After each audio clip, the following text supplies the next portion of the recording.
Greetings, subscribers, haters, trolls, and tropers. I'm Mario Ponner, and this is a game I've been wanting to Let's Play for quite some time. A freeware game made by Daniel Remar, a Swedish developer, e.g. one of my favorite freeware games, and I don't know, it's a great game, it's a lot of fun, and I'm looking forward to Let's Playing it. So I'm going to start a new game. Normal mode, because, well, normal. It's normal. Now this intro is actually pretty nice, so I'm going to try not to talk so much so you can get introduced to the world of the game and such.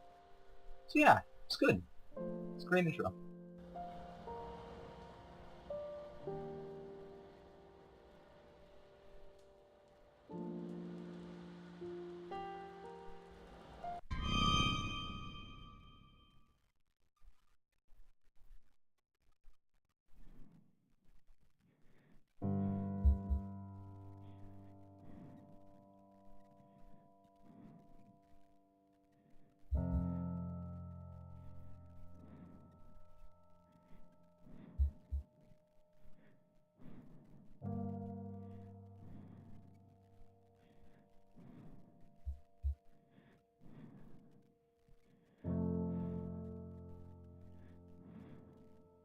Well, this is certainly grim.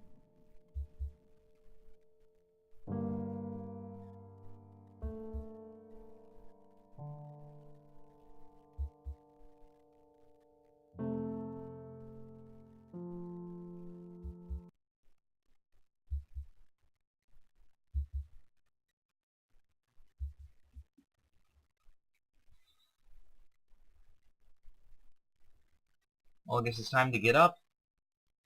And it's like the start of Half-Life 2. Wake up, Mr. Freeman, or something. I don't know. I haven't really played Half-Life 2. I've heard about it, though. I played Portal. Team Fortress 2. Not Half-Life 2. I don't know. Just seemed a bit too dated, in my opinion. But, yep, this is not good. This game starts off about as grim and bad as things can get. Oh, well, fortunately at least we have some help. Yeah, I'd say there's quite a bit to explain. We just have like 30 megaseconds, then everything goes to crud all of a sudden. Seriously. Now this is actually pretty interesting right here. Your mission control, your brother Dan, you see the enemy aliens don't notice him doing his mission control instruction things because they don't understand English. Pretty smart there, actually. Makes some sense. Anyway. And then they explain the intro. They were visiting the place on Bring Your Dog to Work Day, just like in Portal. And then alien spaceship blew everything up with those laser beams, like we saw in the intro. Well, that's not very good. And so he's in the control room, and so basically we're trying to figure out how to make them leave. And this is not very good. It could be worse, I suppose. We could be dead already. It's been 6 months, and we've been asleep this whole time. We've been asleep, and we've been upgraded. That's... On one hand, that's pretty, I don't know, it's pretty strange. On the other hand, that's completely awesome.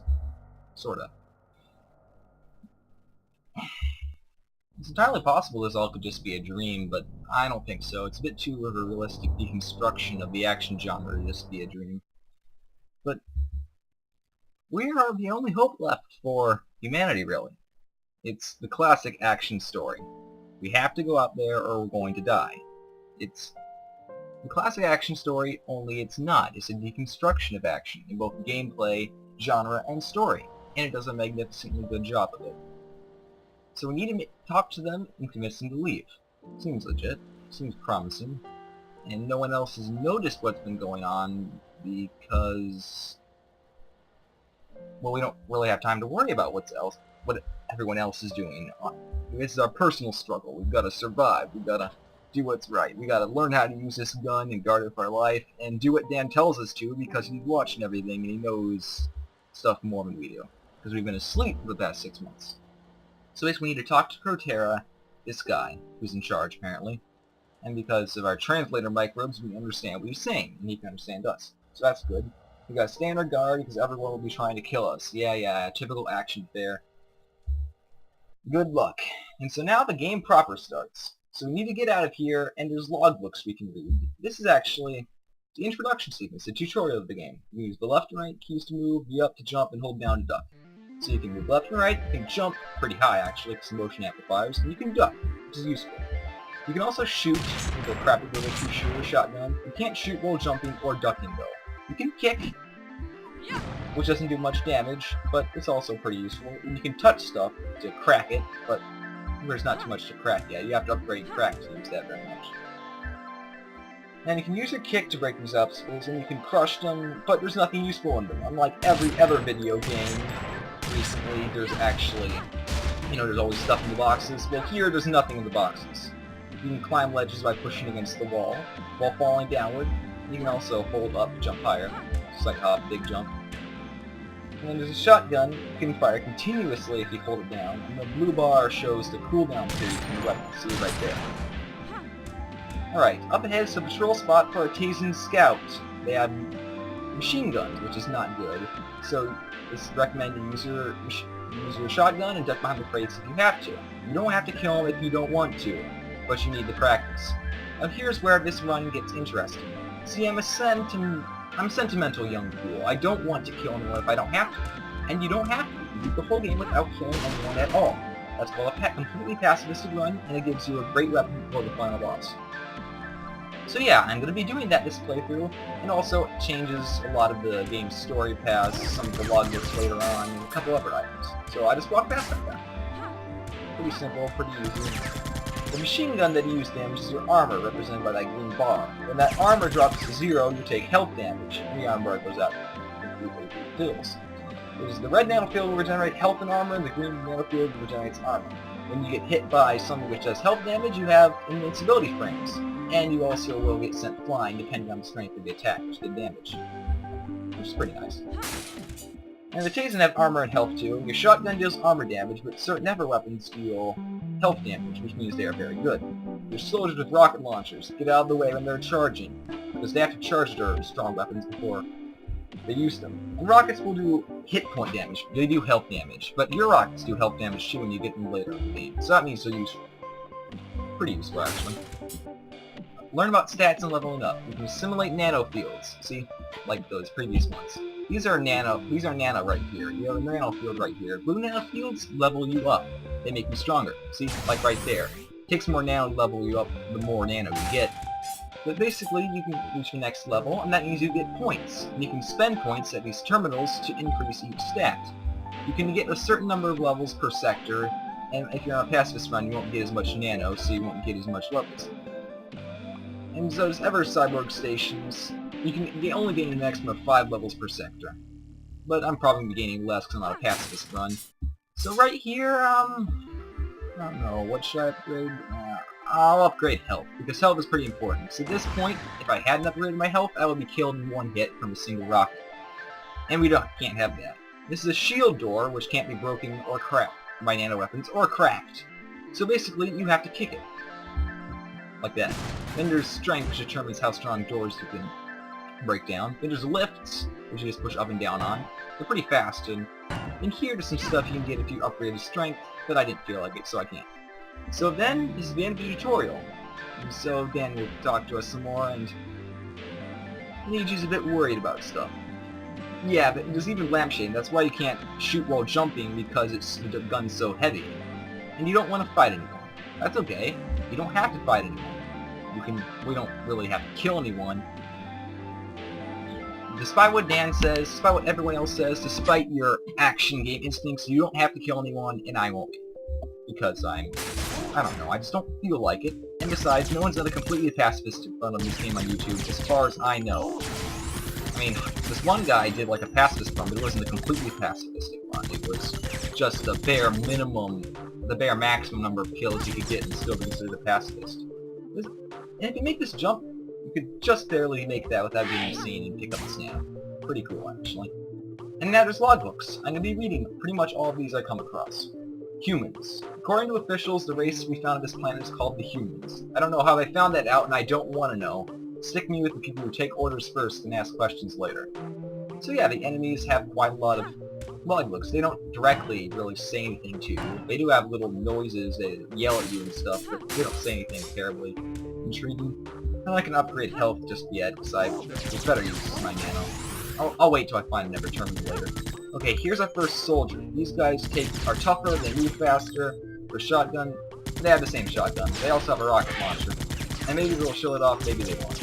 I'll wait till you show off your rocket launcher. No wait, I didn't want to go down, darn it. Darn it. All the way back up. These elevators, fortunately, are pretty fast. You can accidentally hit the wrong key and go the wrong direction. You didn't even notice me, I was like right behind them on the elevator. Storage area. Did I lock the door to the storage area? Did I even open the door in the first place? I don't think I've ever been to the storage area before. Man, I'm so envious of the soldiers. Yeah, the scouts are pretty much the Goombas of the game. Well, it's kind of like a relation position. And Mia's ribbons. Yeah, you can find your little sister's ribbons. I don't know where they all are, and I haven't found all of them, because if you miss one of them, that means you don't find the rest. And yes, she is actually dead. It's a darn shame. This game is rather depressing, but oh, there's a rocket. They have to stand still and like charge up their rocket or something. That's pretty much all we can do up here, so let's get going. Oh, and also I mentioned the music. The game's music is awesome. It's one of the better parts of the game. It's pretty much the only thing Dan and Lemar really considers a great part. I mean, he considers the rest of the game rather rushed and not as good as he hoped it would be, but the music he actually thought was really good. And I agree with him. The music is great. It's one of the best parts of the game, even though the actual gameplay and, you know, the stats and leveling up and everything is good. Oh yeah, there's a machine gun. You can upgrade your tasing stat to be able to get better weapons. But you have to upgrade it quite a bit. So you're gonna have to be focusing levels into those weapons. Oh yeah, the tasing look a bit like people. Even though they aren't actually people. This is actually a bit of a plot point later on, but I'm not gonna spoil it.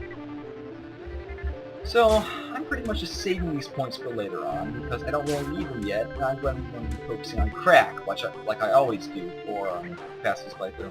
Nothing to report as usual, there's no real danger left here. No aliens to escape alive, except me, because I'm awesome. I'm a cyborg, I can take, like, 50 machine gun bullets to the face, and even more once I upgrade my health bullet, which I'm going to be doing because upgrading your health bullet is awesome. Oh, now there's little bug things. Great. Those things will nibble away at your armor. They're called blitz. They do kill enemies, though, so you can actually use that to get nano from enemies on a passive spot. See, like that. So sneaky and clever, I amaze myself.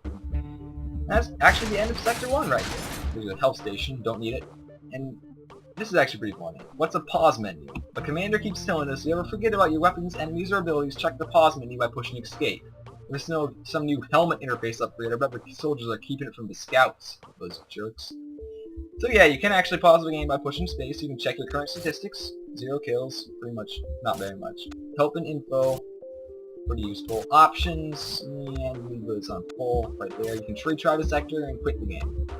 I don't really... And then there's also a map of the sector, because I finished the game before. It shows where posters are, which are unlockables. That's the end of the first sector. And you can also break those lights and get like a special little message at the end of the sector, but I didn't break enough of them. And so that's the end of Sector 1. And that's pretty much the end of this first video. You can save your game after completing the sector, and you're saving on this new save file. Well anyway, that was a lot of fun, and I hope you enjoyed, and see you back next time on Let's Play EG, where we'll take on Sector 2. And the game will start getting a bit more involved. Look forward to seeing you next time.